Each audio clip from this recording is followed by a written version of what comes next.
how he's partnered with people to start buying larger multifamily units. He now has 70 units. I realized that that's going to be a great rental one day. And it just allowed me to save about $800 a month to put into my next property. The water heater is going to go up. Like, just things happen in that first year, and I can't explain it. We don't relate it to like, okay, you have to live for free when you're house hacking. We teach a lot of people how to house hack. You hear all these stories of all these people, and anybody with any amount of success delayed gratification for as long as humanly possible. If you're able to establish habits when you're young, it's so much easier to add things, add new pieces on to your existing habits. The only way I'm going to sell this property is if I take the proceeds and roll it directly into another real estate deal. Cory Jacobson, welcome to the show, my friend. How you doing today, dude? I'm doing great, Craig. Thanks for having me, man. I appreciate the time today. Yeah, man, I'm pumped to have you on. Pumped to hear your story, and yeah, why don't we take it like any good story starts? It's at the beginning. So, when did your journey kick off towards financial independence and towards real estate investing? What happened there? Exciting update, guys. The FI team is now powered by Place. In addition to having so much more to offer our clients, we're now able to grow our team in all 50 states. If you're an investor-friendly agent seeking a top 1% real estate team to join, reach out. I'd love to talk about how we can partner to accelerate your career. Reach out at thefiteam.com/apply. Yeah. Well, first of all, good to see you again. You were on our show a couple of years ago, and it's been a while. But I'm excited to catch up. Yeah. So okay, where does my story start? So my partner Ryan and I went to Temple University. We met 13 years ago in Philadelphia. I still live in Philadelphia, and we kind of knew that there was some sort of connection between us. We didn't really know what it was, but I got a normal W-2 job after school. I actually worked for the 76ers, which was fun, maybe the most fun I've ever had at my job and up until what I'm doing now. But my paycheck wasn't too high. Professional sports is, unless you're playing the sport, you don't get paid too much. So I was making like $35,000 and I was running their youth camps. And my boss really wanted me to stay. He was like, I want you to stay on for a few more years. Like, can you just do it? And I'm like, there's no way I can like make this much money continuously throughout my like mid to late 20s. He's like, you know what you should do?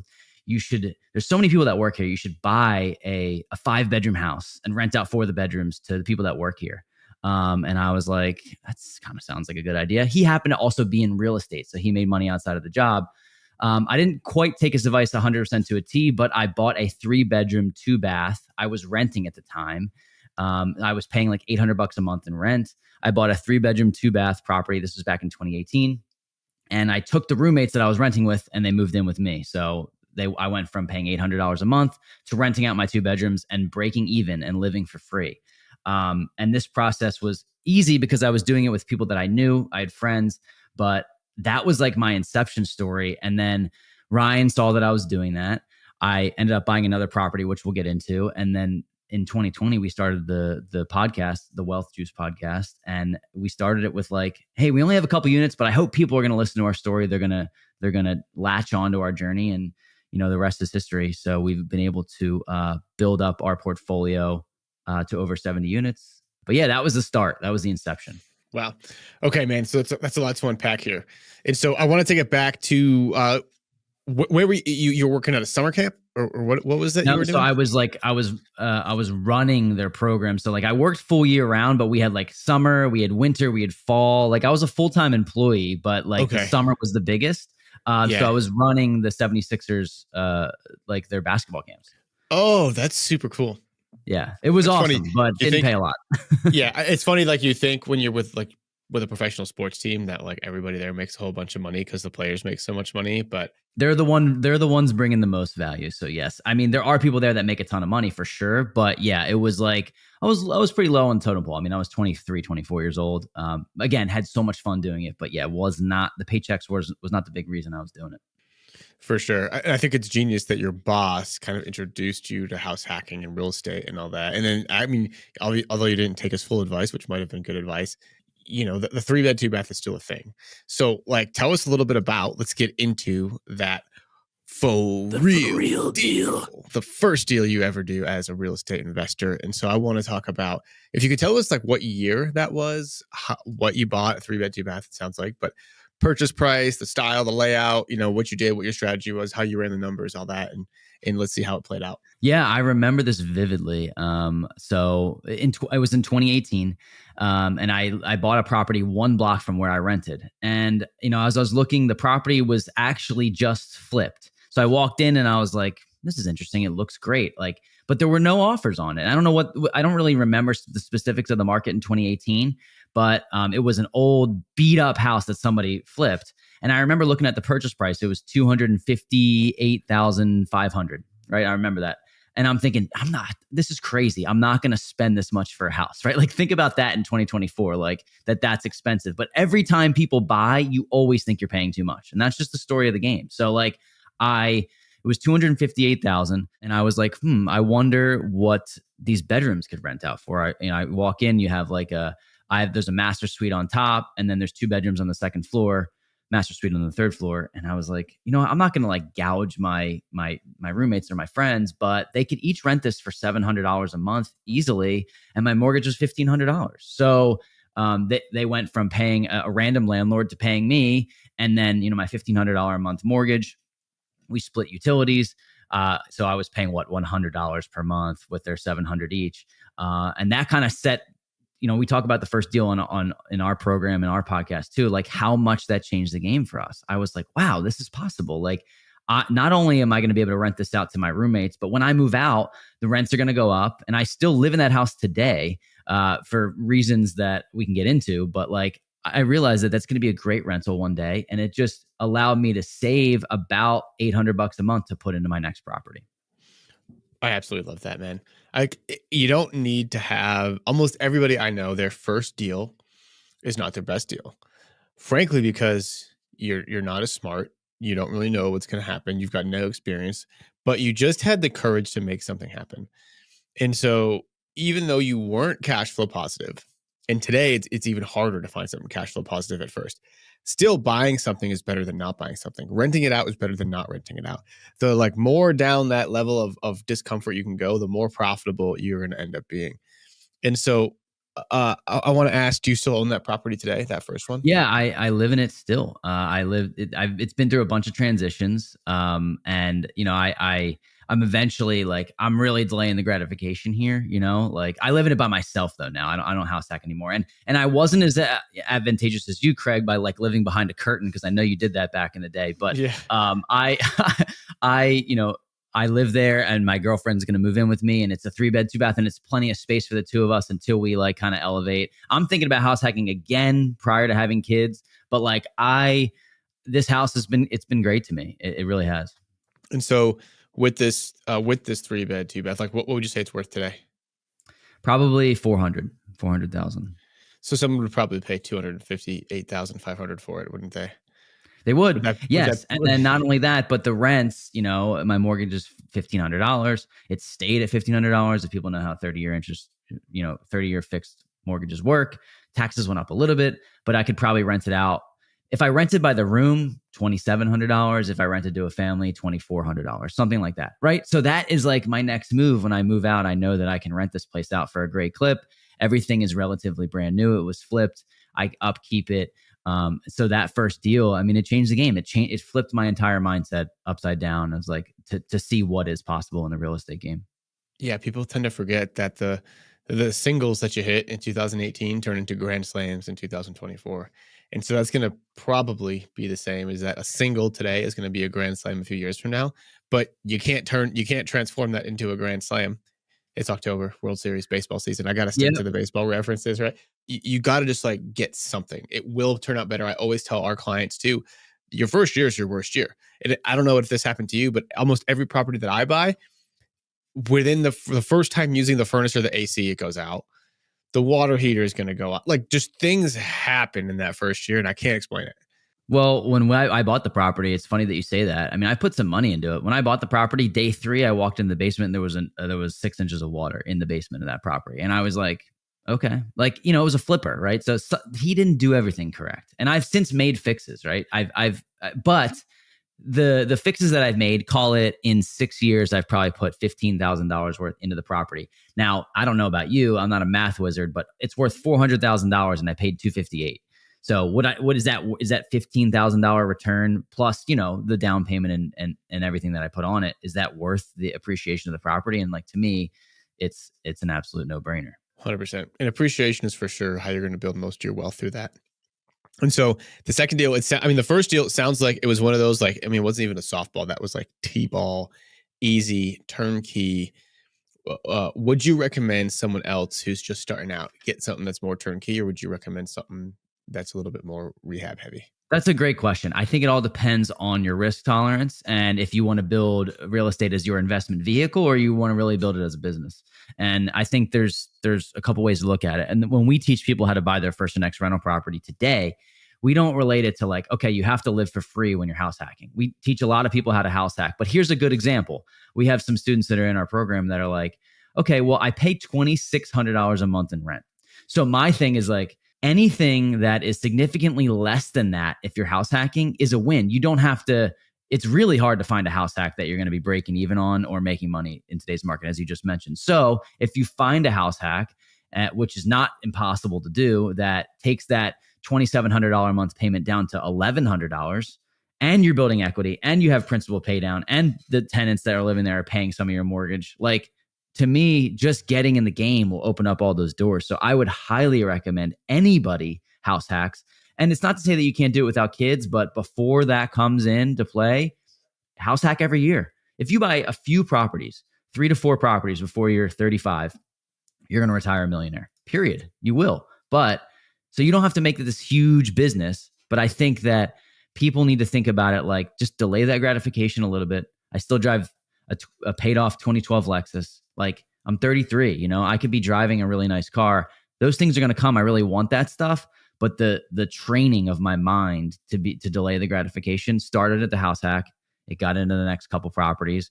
Instead of spending money on nice things, I kind of banked it in the real estate game. And in a few years, it already has paid off, but it's going to pay off even more. Delayed gratification is huge and is a big part of this game. And every wealthy person did it. Elon Musk lived like whatever on an air mattress in his office or something, right? And you hear all these stories of all these people, and anybody with any amount of success delayed gratification for as long as humanly possible.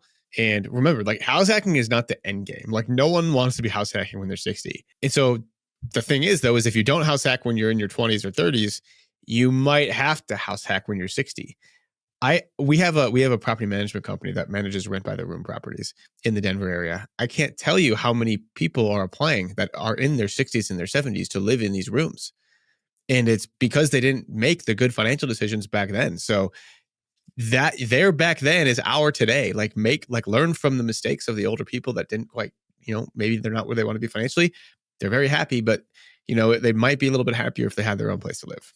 Yeah, And Craig, it all starts with habits, right? Like, and it's hard to untrain the habits. I think that's kind of like it financially, whether you're talking about going to the gym, whatever it is, if you get into your 30s and 40s, again, it's not impossible. People do it all the time. People can change on a dime. People can quit addiction, right? But your habits kind of create who you are. So if you're able to establish habits when you're young, it's so much easier to add new pieces on to your existing habits than try to flip your life upside down and say, okay, I got to go cold turkey. Like, I got to get rid of the credit card. I got to get rid of the student loan debt. When you're already full deep, knee deep or waist deep in it, it's much easier to create the habits. Like, now I understand delayed gratification. So like, my dream home, so to speak, it may not happen till I'm 40, but it's going to be I'm able to buy places in other cities and travel more. So it's a give and take, 100%. I love it, man. And so let's talk about what happened next after your first house hack. So you got that 3-2 place. You're working for the 76ers.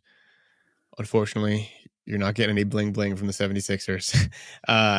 So what's happening next? Like, what happens next in your real estate journey? So I knew that in order to make this game happen faster, I had to make more money. I had to make more active income. So I did leave.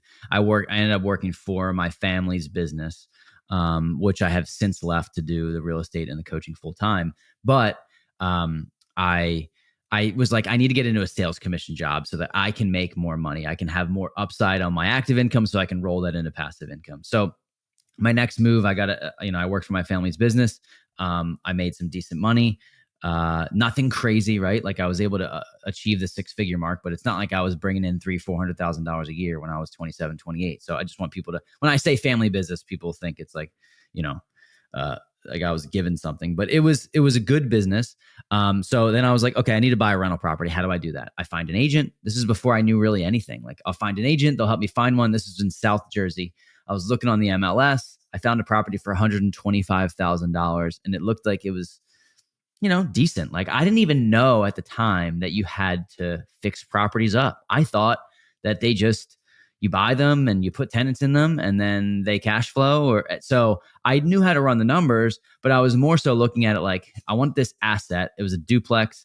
I inherited tenants, $125,000. And it rented for about, I remember it was 1,200 on the bottom unit, which was a 2-1, and the top was a 1-1, about $800. So it rented for like $2,000. And day 3 of having these inherited tenants, I got a video on a flip phone that was water pouring through my windows, flood style, Noah's Ark style. And I was like, oh, I remember not having a mentor, not having somebody I could call, not having I just was doing this on my own. I called my lawyer who helped me 2 years prior, with my house hack. And he's like, I'm not sure how to help you, man. So I had no one to call and I thought I made the biggest mistake of my life. And it turned out that we find out that our problems end up becoming less so. The problems that you have now are going to become fewer. They're going to become less in the future. And I realized that fix was me and a good friend of mine fixing windows, probably all in $2,000 on a Saturday and making sure it got cleaned out and there wasn't any mold. But when I'm getting this video for my tenants, I'm like, is my house going to fall down? I had all these, these negative thoughts going on.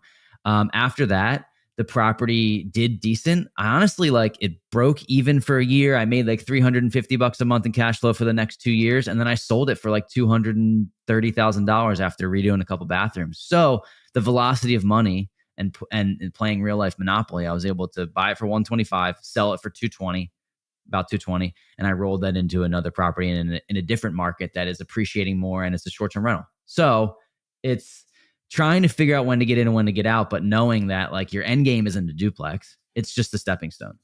Yeah. So I want to get your thoughts around that. Why not just hold? I'm more of the mindset of just buy, hold, never sell because of all of the transaction costs, and then and all that. And you hear kind of a lot of people say a lot of the wealth is built by just being boring and hold. And so I want to hear your perspective on why sell. Ordinarily, I would agree with you 100%. And that's our goal. Our goal is to hold as long as we possibly can. But I was thinking about this from a return on equity standpoint. And so the money that I was putting in, I had it for 3 years. The first year it broke even. The second year made $300. The third year made $300, right? So my return on equity, putting $35,000 into it, I fixed up a bunch of things. I fixed a couple bathrooms. And I saw that in a 3-year time period from 2020 to 2023, the property basically went up 40 to 45% in value. So it went from 125 to 225. I'm thinking, okay, the only way I'm going to sell this property is if I take the proceeds and roll it directly into another real estate deal. And that's exactly what I did. There's no reason for me to sell if I'm going to take the money in cash and lose 8% to inflation or 6% or 5% to inflation. So I knew that the only way I was going to sell is if I saw another opportunity come up. Me and our real estate portfolio started to grow a little bit. That was the first rental I bought. And I thought, okay, I'm looking at the Tampa, Florida market. I saw a property that I could put this money into, take the money directly from here, buy another property, force appreciate that property. That property is probably worth $630,000. I have more equity in that. And it cash flows $1,200-$1,300 a month from a short-term rental basis. So I just turned my equity into more equity and my cash flow into more cash flow. And that's the only reason.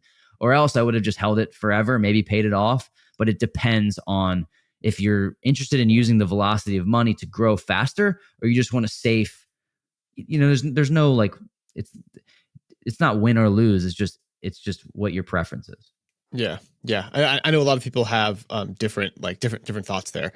But yeah, it was good to hear their perspective. I mean, if there's different opportunities, or I've sold 2 properties in my life, and both of them were huge pains.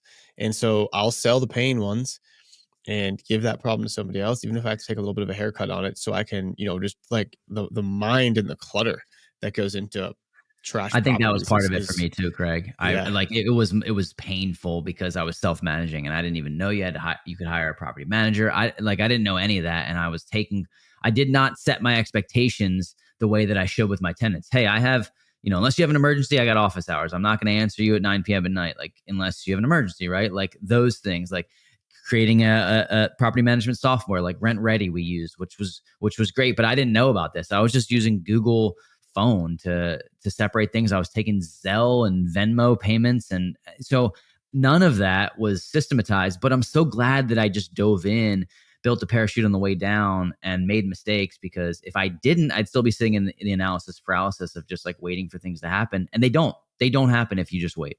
Yeah, I mean, I 100% agree, right? Like, you got to just, it's funny because you're just like that old guy landlord who's like in his 60s who don't know anything, still collecting. Like, you don't need to know everything to get started, but just like get started. I can't tell you how many clients that we run across that need to know every single answer to every single question, all the way from beginning to end. It's like, there's that analogy of, if you're going to drive from Philadelphia to LA, you're not going to wait for all the lights to turn green before you go, right? You're going to like go to the first light. Okay, you wait. And so it's the same thing. Like, you just got to like trust in yourself as a human that when problems arise, you're going to solve them. Whether it's water flooding through your window or whether it's collecting rent, right? All these are problems that are going to happen. Yeah, they're gonna happen. I think that's the expectation that you should have, is that these things are gonna go wrong. But I was at a mastermind event. I know this is probably not gonna air until December, but I was at a mastermind event this past weekend, and I was meeting with 7 to 9 figure entrepreneurs. And the problems that they have were very similar to the ones that we were having back then, but they've just fought through them and now they're dealing with bigger issues. So it's like, when you create a life where you can deal with bigger and bigger issues, that's kind of like actually the goal. The small issues that you thought were such big problems back then are like, oh, this is how you deal with it. There's people that have gone through it before and can teach you exactly how to deal with those things. Hence why we're a big proponent of coaching and mentorship. Right. Yeah, it's huge. I mean, and there's no lack of mentorship and coaching now, but yeah, you're No. right. Like, we started our whole team, like our investor friendly agent team, because I didn't have an investor friendly agent to go to.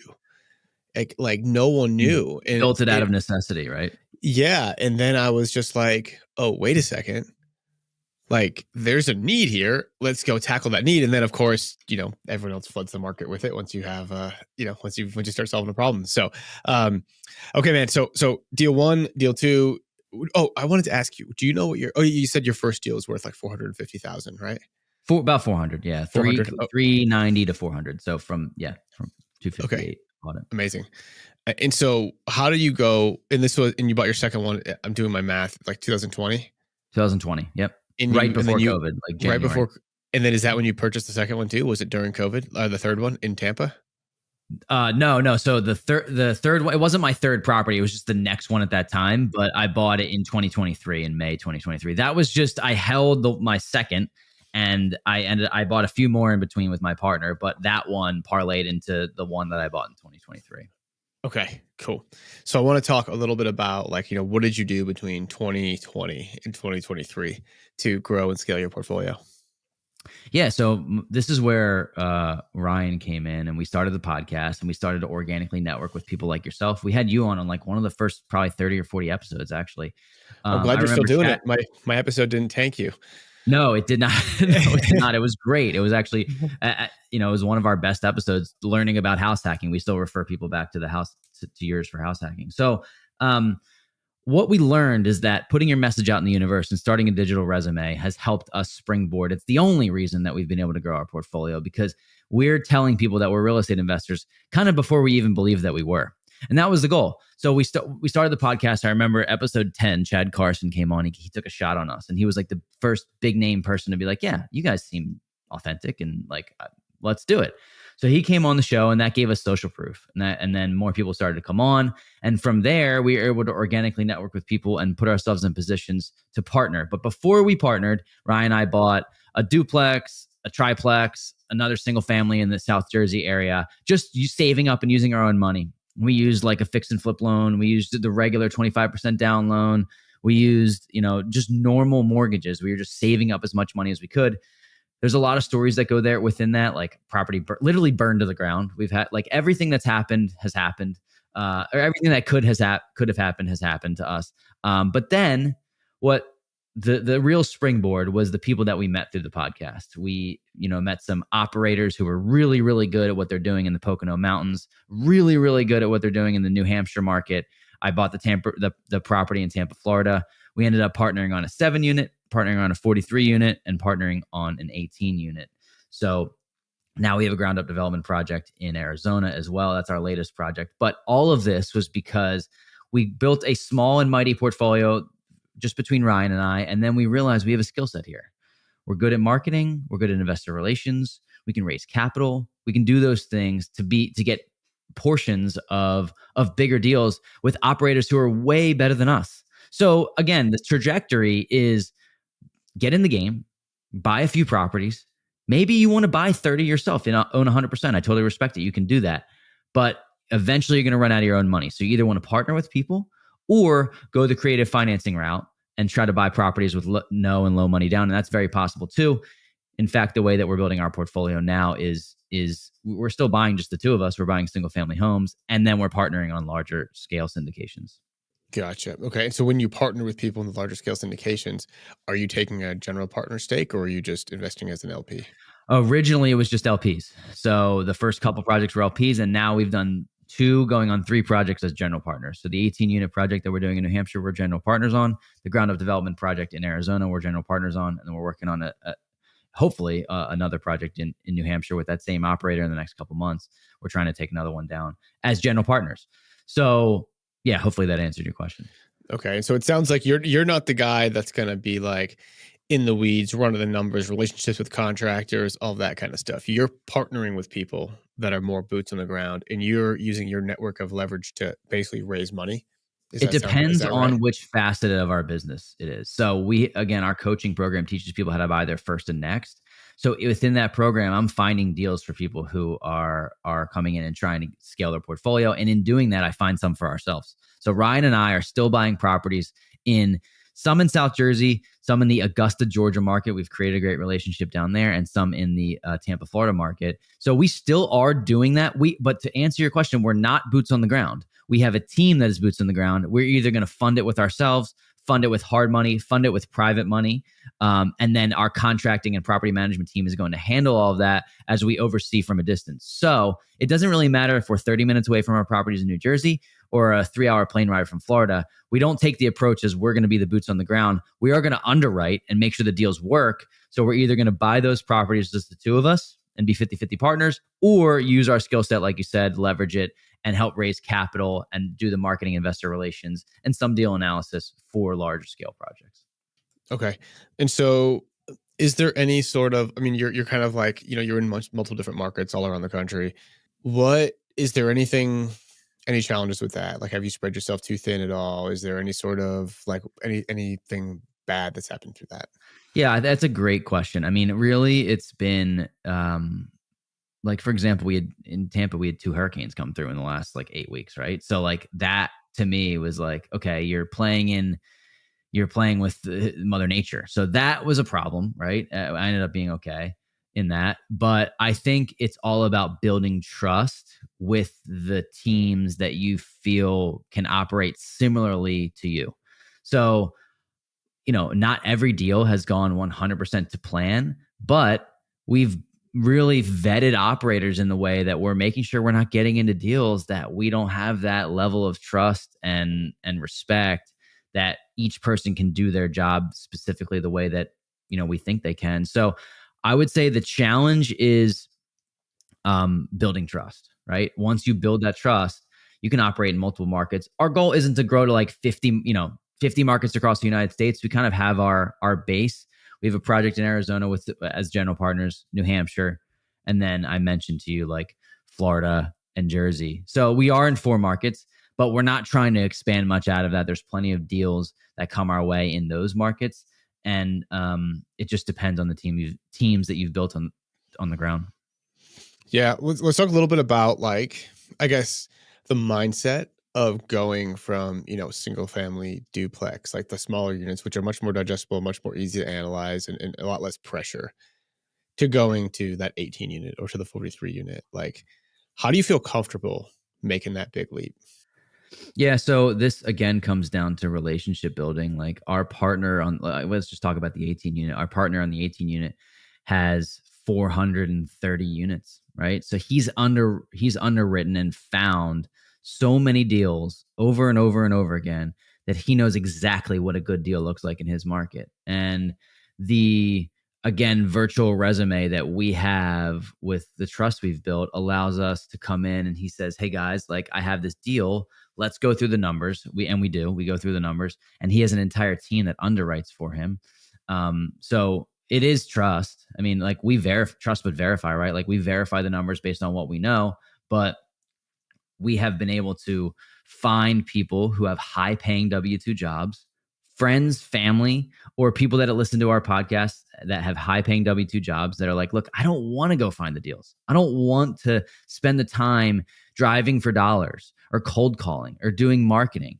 I want a deal that's going to make me a great return, that's going to be as passive as it can be, right? So we found that we're just kind of filling a need.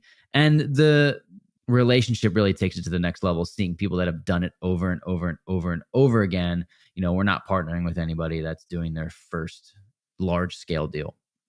Right. 100%. I got you. I think that's a big hurdle that people have to get over too is the partnerships. I'll be honest that I was kind of afraid of partnerships for a while. Like I had a mentor early on tell me that like never partner just ends badly kind of thing. And like I pretty much trust everything this guy said.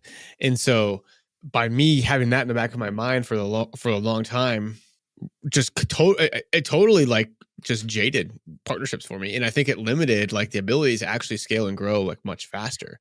Yeah, I think at the they say like a lot of the collaboration happens at the top, and I don't think that people that are just getting started should dive into partnerships. I think you should go through the mud, so to speak, and buy a few rentals and get your feet wet and learn what value you can even bring to a partnership. That would be my suggestion. Like you shouldn't JV on your first deal. Now you can, right? I mean, people have. I know somebody that's bought a 32 unit on their first deal, and that's possible, but it all comes down to like, who are you behind closed doors? And that is what Ryan and I have gotten really good at vetting. Like, we fly out, we meet with these people, we meet their families. Like, this is not something that we just go into, but it has stemmed from not in the real estate space, but in other spaces, failed partnerships that just didn't work out. That, you have to be willing to make some mistakes along the way in order to find the people that you really want to do business with and build a long-term connection and relationship with. So I heard the same thing that you did, Craig. The first person that I ever met was like, don't ever do a partnerships. Now, if I didn't do a partnership with Ryan, I mean, I don't even know where we would be. We wouldn't have started the podcast. I probably would have 5 or 6 rental properties. And maybe that would be great, but it's not where I wanted to be. And because of the just like family like environment that him and I have, like I treat him like we're brothers. Partnerships are special, but you really, really have to trust that person. Hmm. How do you find like what is some of your criteria for a partner? So a lot of people say that it is, oh, you should have complementary skill sets. And I do think that's important. Like in an ideal world, you have one person is deal finding, the other person is, like doing marketing and maybe raising capital. One person's dealing with the contractor, the other person's dealing with the finances. Like divide and conquer, that sounds great. But before all of that, like, are you willing to share bank accounts with somebody? Are you willing to share your social security number? Like, are you willing to share, like you're married in a way? And like, I think that now you don't know everybody even after a few meetings, but it's putting the other person in a partnership before yourself. And that would be the biggest thing. Like, would you want to partner with you? So like I would rather lose my own money than lose Ryan's money. And that's just how it goes. Like I show up for him every single day because I know that if I don't do my thing, I'm letting him down. Forget me. I'm letting him and his family down. And I think going into it selflessly and like how can I serve and how can I help you grow? You can use that in any aspect of your life. How can I help you grow? If you think that way, I think it's very easy to find the right partners. They're actually going to find you because they're going to know that genuinely, this is not a front. This is who you are. And as long as you can continue that mentality and never put the money before the relationship, that's to me how we found our partnerships. I love it. I think that's a big part, right? Like, be the partner you want to be, and then the partner will Exactly. find you, kind of thing. And Yeah. also go to, I we say this all the time, but go to events, like go to conferences, go to meetups, go to things in your area, so you can just be in the same room as potential people that you could partner with. That's another thing, Craig. So now the world's so flat in terms of like, not the conspiracy theory, but like the fact that the internet, like you can join an online community and that can be your starting point. And maybe you pay for some mentorship, but then you're in the rooms with people that you aspire to be like. And that's how the game changes. It's like, I see people that are a few steps ahead of me and I can now associate with them. Like I can be in those rooms and they can teach me what they know. They can skip me from steps 1 to 4. I don't have to go through the mud. I can figure all that stuff out. Then that's where the partnerships form because you have a skill set that you can bring to them. Maybe you're hungry. They already have a bunch of deals, but you can go find the deals for them. So it starts with the rooms, and you're absolutely right. The rooms become in the in-person rooms. I think the real estate meetups are great, but having coaches, having mentors, having somebody that you can lean on that you can now call in your circle, join on the online, and then those online ones become the in-person. And Ryan and I just went to our first in-person mastermind, and it was life-changing. I mean, truly life-changing. Every single person there, people that I can name some names, I won't, but like people that and have interviewed, like they're willing to help you. We've had holes that were plugged in our business that we've been trying to fill ourselves by meeting the right people. We've already met them, but by meeting with them in person, we got Zoom scheduled, we have plans scheduled, and you got to pay to play. But that's when the game gets really fun with the collaboration. I'll say, right, people are always hesitant to spend money on things like mastermind groups or courses or education or whatever. I mean, you're going to spend $50,000 a year, to probably $200,000 to go to a 4-year university, but you don't want to spend $10,000 on on a course that's specific, and you're going to actually meet people doing what you want to be doing. The I think, biggest, and sorry to cut you off, but I wanted to make a point on that. We talk about this all the time. So I played sports growing up. I'm not sure if I don't remember talking to you if you did, but like sports was such a great parallel to life. So, for example, I played basketball growing up. I had basketball coaches that I liked. I had basketball coaches that I didn't like, but I wasn't going to go through my childhood and my adolescent years without a coach. I can't even play. You can't even play on a team if you don't have a coach, right? So, like having coaches your entire life, and then you get to college and you're kind of like, whoa, I'm on my own. Or maybe you don't go to college. And then you get thrown into the fire of the real world. And at the most important game of all, where the stakes are the highest, you decide I'm going to stop learning, or I'm going to stop having coaches, or I'm going to stop collaborating. To me, it makes no logical sense. You're going to spend that $50,000 a year that you mentioned on going to school, and no one really has your back. You're kind of like, you're just like out there trying to figure it out on your own. You go into the real world and it's like the lone wolf mentality. Well, let me tell you, man, the amount of people that make it and that are sitting at the top, they have had so much help. I can't tell you how many people have helped me along my journey. If I would have had mentors sooner, I'd be that much further along. But you gotta be willing to invest in yourself and not just think about investing for the dollars. I would 100% agree with that, man. And it's funny because I operated too, starting pretty much without mentorship. Like, I went into my first year as a real estate agent, and I was working at Bigger Pockets full time, and I was I also remember this. This is doing, when we chatted. Yeah. okay, yeah, and I was doing like 2 deals a month at that time, as a real estate agent, and I didn't know if that was good or bad. And so I was talking to David Green, who runs a real estate team, and I was like, "Yeah, I'm doing like 2 deals a month. I'm thinking about, I don't know if I should quit or not. Like, I feel like maybe I should, but I don't know if it's enough." He's like, "If you're doing 2 deals a month, you would be the best agent on my team." And I was like, "Oh, snap. Really? So that's good? Like, that's good?" Right? And so then I was like, "Okay, so I guess I am good." And then I started like realizing, but like I literally knew next to nothing. And it's because I had zero, pretty much very, very little mentorship in terms of And like how being a would real you estate know agent. unless you validated it against somebody else's like accomplishments, right? And it's not like compare yourself to somebody else, but it's like somebody like David Green speaks up and tells you that, like you listen because he's done it and he's the guy, right, in that space. Exactly. And so where I did have mentorship was in my investing though. Right. And so I moved to Denver, and Scott Trench, the CEO of Bigger Pockets, was like the guy that helped me get my first house hack. And so with that, I was like, oh, if Scott says it's a good deal, then I guess I'll go for it. Right. And I took action because of that confirmation. But if you don't, I was fortunate enough to be in a position where I could like walk 3 feet and talk to these guys. If you're not in that position, like you got to get yourself in that position where you can easily give somebody a call that knows what they're talking about and can be like, don't buy this deal, or yes, But buy it's this deal. never been easier, Craig. That's the thing. It's It's never been never easier to find mentorship. And that's what I want to highlight for people. I have people that reach out to us all the time. And the thing that they say is, hey, can I pick your brain? And that's the probably the worst thing that you can say or offer. Hey, can I buy you coffee? Nobody that's in a position that you want to be in needs you to buy them coffee. That's not the point, or take them out for lunch. What you need to do, and this is advice for finding mentors, is either find the right fit for you in an online community. That's one. Or two, if you want to do it the old fashioned way, figure out how you can provide value to that person. Now, what does value mean? Okay. Because people say that all the time, provide value. What can I even do? Well, let's say that you're a graphic designer or a web designer, and you know that you could potentially help somebody building a real estate portfolio build them a website. Offer to do it for free. Nobody will do that anymore. Offer to do that for free. Let's say you're a photographer. Offer to take photos of the staging for free. Do something, find out what your skill set is, and offer to do it for free. And I guarantee if that person that you do that for is a good person, and they're going to 100% see value in somebody that's willing to take that risk and take that chance. And I coach our program, but I coach basketball. It's like one of my loves.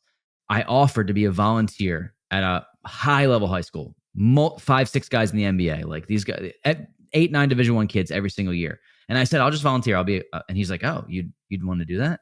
Just so happens, and I kind of knew this going in, but the head coach is the CEO, is the former, I'm sorry, the founder of And One, the clothing brand, and the basket. So like exited for multiple millions of dollars. And now if I call him, he picks up on the first ring. He's like one of my mentors to this day. So like, can you put a value on that? I still do it for free just because I know the relationship that I built and I love coaching. So my point in saying that is offer your services for free. Don't be afraid to do that. If you're young and you're hungry, don't try to put a value on something until somebody tells you what it's actually worth. 100%. I can't agree more. And there's something that you build mentally inside of you when you offer your stuff for free. That's like, I'm willing to do the work at no cost, just so that I can get that experience. Like I helped paint the outside of this flipper's house when I was first starting out. And it was for free. I did it. It was fun. I just wanted to like get to know him and all that kind of stuff. And we didn't do anything together after that. Like it just, and not that he was a bad guy. It just wasn't the route I wanted to go. And But that may just by, happen. yeah, and that could happen. But just saying like the fact that I was willing to do that, it just gets your mind in a different area of like, yeah, you're kind of worthless in the beginning. So you got In a to way, figure out in a how way. you can, yeah, not to sound, I'm No, more of I like the get it. harsh You're guy, right. right? You're right. But like you're not worth anything to anybody. And so you have to offer yourself for free. And then once you can prove yourself, and if if you're a photographer and you go shoot 100 houses for free, well, how many photographers out there do you think have shot 100 houses in the past 6 months? Probably very few. Now you're probably one of the best photographers out there, just sheerly because of experience. Yep, exactly. And I think people are not willing to do that. And you heard it here from the two of us. If you're listening, especially if you're in your like young 20s or maybe like even a teen, like if you do these things, I can promise you someone's going to latch onto you and want to help you. They will, because that grit, it's hard to come by these days. And I get it. You're 44 and you have 3 kids. Like it's hard to do things for free. But if you want to change your life and change the trajectory that you're on, that might be what it takes. And that would be what I would recommend. Yeah, for sure. And 100%, like the younger you are, the better you are. The more people are going to want, the more luck you're going to find because the more people want to help you out, the younger you are. Something about that. So awesome. Cory, I know, dude, it's been great to hear about your story, about how you started off with just this little 3-bed, 2-bath, house in Philly to now growing up to 70 units, having a community and all that. I do want to get into the final part of our show. So before we get there, I got 2 more questions. Where are you going next is number 1. Great question. Okay. So our coaching program that's our biggest focus. We're going to grow that significantly over the next year. 2025 is a huge year for us. So it's not really a number of members, but just the impact that we want to have. So that is going to explode. It already has. We've only been doing it for 3 months and people are really, really liking it. And Ryan and I make sure that we bring as much value as we possibly can to these students because I know that we can change people's lives with it. So the coaching program is one. The second thing is growing our personal portfolios. So Ryan and I will probably do 2 general partnerships per year where we'll raise capital and with the same operators, right? Do marketing, investor relations, raise capital for deals that we're working on. And then our goal is in 2025 to buy 3 to 5 units, just the two of us in likely the Florida market, like north of Tampa. So that's where we're going short term. Long term, I see our community developing into more of an in-person mastermind and hosting high-level events that are going to be, like I said, in person in different places throughout the country as like more of like an ascension model to the next phase. That is longer term. But right now, I love to teach. I love to coach. I love the collaboration. I love this aspect that I've gotten to in my journey, and there's no looking back for us. Love that, man. I love it. Well, looking forward to seeing how the coaching program grows. Before we head out into the final part of the show, any parting words of wisdom for the listeners? Yeah, I would say so. I've said this to myself and on a couple podcasts before. I don't mean to be too philosophical. I know people want granular, and like I hope I did provide some granular value with like looking at deals and how to like house hack in general. But what I would say is Ed Milet has one of the best quotes I've ever heard, and it changed my life. And it's basically just keep your promises to yourself. And the reason he's trying to figure out like, okay, how do you build self confidence if you don't know what you're doing? You build self confidence by keeping the promise to yourself that you every single day in the dark, and by doing that, by keeping your promises to yourself, you learn to trust yourself, and by trusting yourself, you learn to trust yourself so much that you don't care about the opinions of other people. And then that builds your reputation as a person. So keep your promises to yourself. Do what you say you're going to do. If you say you're going to email somebody, email somebody. If you say you're going to work out 5 days a week, work out 5 days a week. Keep those promises to yourself, and you turn around and you'll be floored at the amount of people that want to be associated with you and help you build your life and business. Couldn't agree more to that, man. Couldn't agree more. I love that. All right, Cory. So get into the final part of our show, which we call the Final Four. Love the Final Four. Let's go. I'm hyped. Let's go. Thanks for hyping it up like that. Four? Yeah, man. We got to get that March Madness style. What is the book you are reading right now? Oh, man. So I learned this from Cody Barton. I don't know if anybody knows Cody Barton, but leaders are readers. And I struggle with that. I am reading $100 million offers by, sorry about that. I'm reading $100 million offers by Alex Hermosi. So I'm halfway through and I've had it for 3 weeks and it's only like 130 pages or 140 pages. So I'm not the best reader, but that is the book I'm reading. And I will have it finished in the next, hopefully, week or so. I love it, man. Absolutely love it. Okay. What is the best piece of advice you've ever received? Honestly, what I just told you actually about the keeping your promises to yourself, I'll reiterate that. But just like being who you say, being who you think you are, like that to me is the number one piece of advice. Keep the promises you make to yourself. People will learn to trust you. You won't care about what people think about you if you care about what you think about you. So that's the best piece of advice. All right. Awesome, man. What's your why? This is an interesting question here, and I've asked it so many times, but answering it is very different for me. So I believe I've met so many multimillionaires and borderline billionaires that are empty and they're sad. And they've built this life that is filled with wealth and prosperity and financial success, but they don't have the family to back it up, and they don't have the people to share it with. I would say that my why stems from being able to make an impact on others and honestly helping retire my dad. So he has owned a family business. He's been you can call it successful entrepreneur, but he didn't have the exit that he wanted, and he's 67 and he's still working. And my goal and my why is driven forward every day to try to retire him, whether that's pay off his mortgage or just support him financially in a way that he never imagined.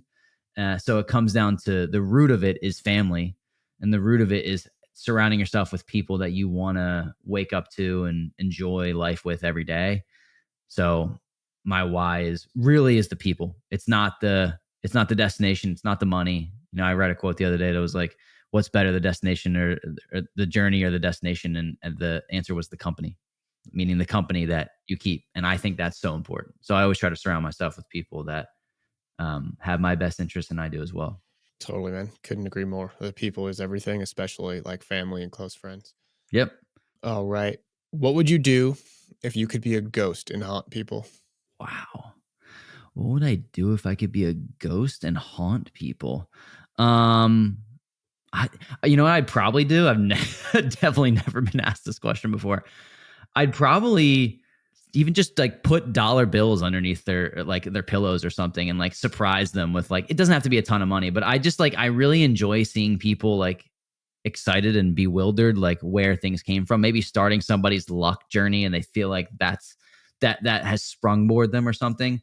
It definitely wouldn't be anything like super haunting. I'd try to help Okay. them, like Tooth Fairy style haunting, you Tooth know? fairy. Yeah. Yeah. Tooth fairy, Easter bunny types. Yeah, Yeah. exactly. I love it. Would you do like angels in the outfield, but with the basketball where like kid shoots up a half court shot and you can kind of just like, Oh, that's funny. guide I it didn't think of in or that. something Yeah, like that, that's actually a Yeah. great idea. Or like take Yeah. the kid who like never, who's like I'm 5'9", I'm short. Like somebody who like thinks they can dunk and maybe like sneak up behind them and help them dunk or something like that. That's a good idea. That's a good idea. Yeah. There you go. Hey, together we'd be a good team of ghosts. We would. We All would. right, Corey, where can people find out more about you, about your community, if they want to follow your journey? Yeah. Yeah. Yeah. So Ryan and I run the Wealth Juice podcast, and that airs every Wednesday. We're actually going to be adding another day soon because we have so many guests stacked up. And then on Instagram is where you can find us and talk to us the most. That's where we do most of our communication. Please shoot us a DM. I'd love to chat with you. It's at Wealth Juice Official on Instagram. I read all the DMs. We always answer people. And then if you're looking to get into the real estate game and you're looking to buy your first or next rental property, I'm very confident we can help as long as we're the right fit. Happy to reach out, happy to chat, but just in general, just like looking to make more connections. So feel free to hit us up. Awesome, Corey. Thanks so much for coming on. And it's funny. We're both 5'9" basketball players, so we're a rare breed, I would say. How'd that work Uh, out for us, Craig? yeah, that's why we're doing real estate, right? So, Exactly. awesome, Corey. Well, thanks so much for coming on the show, and it was great to talk with you again. And yeah, man, best of luck. We'll see you soon. Thanks, Craig. Appreciate your time, brother. And that was Cory Jacobson. Man, I really, really love Cory. He's again one of those guys. I don't know something about him, but like you can just feel that he's a very genuine person, and you feel that he genuinely wants the best for everybody else. And you can just tell that through all his stories. You can tell it because, and maybe it's because he's a 5'9" basketball player, and so am I. We've got something in common there, but it's just something that just he started off pretty humbly with just a normal house, making a very small amount of money, and then just slowly got better and better and better. Like this is a journey. You're not going to get rich in a year. You're not going to get rich in 2 years, but you certainly can get rich in 10. And 10 is not that long for many of us, right? If you're listening to this, I'm going to venture to guess you're in your 20s or 30s. So that means by the time you're in your 30s or 40s, you'll likely have a multi-million-dollar net worth. You'll be in the top probably 2 to 5% of people in the US in terms of wealth. And it all starts with that first house hack. So if you haven't already purchased that first house hack, or you need help purchasing that first house hack, I highly recommend checking out their community, but also shoot me a DM as well. Like we're happy to help any way that we can. We have a massive conglomerate of investor friendly realtors all around the country that we're able to refer you to. Of course, if you're in Denver or you're in California or you're in Idaho, we're here we can absolutely help you directly. But if not, we can introduce you to somebody who can basically be the same as us helping you directly. So we're always happy to help.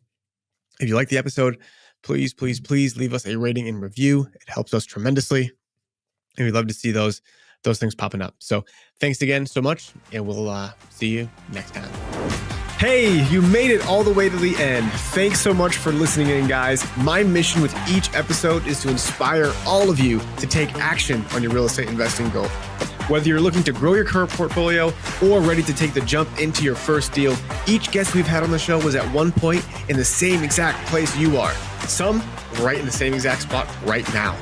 No matter where you are in your journey, reach out at thefiteam.com or DM me on Instagram at thefiguy. I'd love to help you take the next step.